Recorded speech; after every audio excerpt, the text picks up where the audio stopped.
আম্মুর হাতের এই ঝাল রোস্টটা অনেক বেশি মজা। আমাদের অনেক গেস্ট তো এটা খুবই পছন্দ করে। আর যারা সবসময় খুব পছন্দ করে আম্মু তাদের জন্য এই ঝাল রোস্টটা বানায়। আসসালামু আলাইকুম, সবাইকে নতুন একটি ভিডিওতে ওয়েলকাম করছি। তো এখানে আম্মু ২ টা মুরগি রোস্ট করবে। তো এই রোস্টগুলো করার জন্য শুধুমাত্র লবণ মেখে রাখছিল আম্মু চিকেনগুলায়। তারপরে যেরকম লাল, লাল করে ভেজে নেবে। একটু ভালো করে ভেজে নিবে আরকি লাল, লাল করে। তাহলে হচ্ছে এই রোস্টটা খেতে অনেক বেশি মজা লাগে।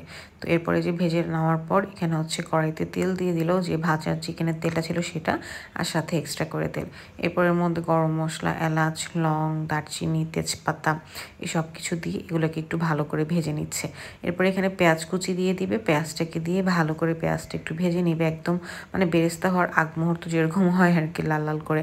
এরপর এর মধ্যে আদা বাটা দিয়ে দিবে পরিমাণ মতো, তারপর দিয়ে দিবে রসুন বাটা। সব কিছু সুন্দর মতো দিয়ে মশলার কাঁচা ফ্লেভারটা যাতে চলে যায় সে পর্যন্ত ভেজে নিবে। এর মধ্যে আবার হচ্ছে দিয়ে দিল হচ্ছে পেঁয়াজ বাটা, সাথে জয়ফল জয়ত্রী বাটা। তো এই ঘরোয়া মশলা দিয়েই আম্মু এই চিকেন রোস্টটা রান্না করে, খুবই মজা হয়। সাথে দিয়ে দিল হচ্ছে এখানে বাটার মিল্ক, সেটা হচ্ছে গরম দুধের মধ্যে লেবুর রস দিলে যেটা হয় সেটাই। এটা বদলে আপনারা টক দইও চাইলে দিতে পারেন, টক দই না থাকলে এরকম করে যে কোনো সময় বানিয়ে ফেলতে পারেন। তারপর আম্মু এর মধ্যে সব ধরনের গুঁড়া মশলা, মালো হলুদের গুঁড়া, মরিচের গুঁড়া, ধনে গুঁড়া, জিরা গুঁড়া সব কিছু দিয়ে দিল। তারপর দিল কিছুটা কাঁচামরিচ ফালি। এরপর দিয়ে দিল টমেটো সস। মানে এটা কষানোর মধ্যেই কিন্তু এত সব কিছু দেওয়া হচ্ছে, কোনো পানি দেওয়া ছাড়াই তেলের মধ্যেই সব কিছু দিয়ে আম্মু একটু ভেজে ভেজে নিচ্ছে, তাহলে সুন্দর একটা কালার আসবে। এরপর এখানে অল্প একটু পানি দিয়ে সুন্দর করে মশলাটাকে কষায় নেবে। মশলাটা কষানোর মধ্যেই মেন মজা আর কি রোস্টের। তো এই যে পানি দিয়ে সুন্দর করে মশলাটাকে একদম কষায় নেবে। এখন ঢেকে দিবে কিছুক্ষণের জন্য। এই যে মশলাটা যখন একদম এরকম কি বলে তেল উঠে আসবে, একদম কষানো হয়ে যাবে, তখন এর মধ্যে ভেজে রাখা চিকেনগুলো দিয়ে দিল। তার মধ্যে হচ্ছে স্বাদ মতো লবণ দিয়ে দিচ্ছে।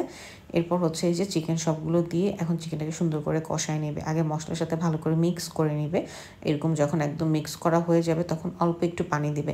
নর্মালি আমরা যে চিকেন রোস্টগুলো খাই যেটা একটু মিষ্টি হয়, বা মানে শাহি চিকেন রোস্ট অথবা বিয়েবাড়ির চিকেন রোস্টগুলো কিন্তু হয় হচ্ছে দুধ, চিনি, দেন ঘি, এই সব কিছুর মিশ্রণে। আর আম্মুর এই ঝাল রোস্টটা করে একদম সিম্পলভাবে। এই যে এখানে কিন্তু কোনো ধরনের দুধ ইউজ করা হবে না, চিনি ইউজ করা হবে না, এইসব কিছু ইউজ করা হবে না। পানি দিয়ে চিকেনটাকে সুন্দর করে কষায় নিচ্ছে।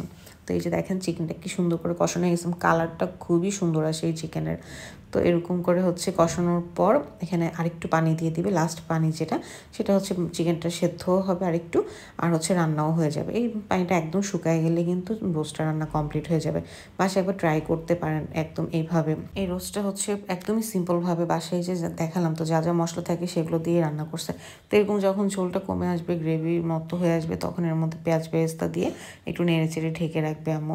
তো খুবই মজা লাগে এই চিকেন রোস্টটা, কোনো ঝামেলা নাই, কোনো কিছু বাটাবাটির ঝামেলা নেই, এক্সট্রা করে কোনো প্যাকেট মশলা কেনার দরকার নেই, কোনো কিছু ছাড়াই খুবই মজার হয়। লাস্টে একটু কাঁচামরিচ দিলে সুন্দর একটা ফ্লেভার হয়। তো এই যে চিকেন রোস্টটা রান্না কমপ্লিট। তো কেমন লাগলো অবশ্যই জানাবেন, একবার টেস্ট করে দেখতে পারেন, ইনশাল্লাহ ভালো লাগবে। সো থ্যাংকস ফর ওয়াচিং, আল্লাহ হাফেজ।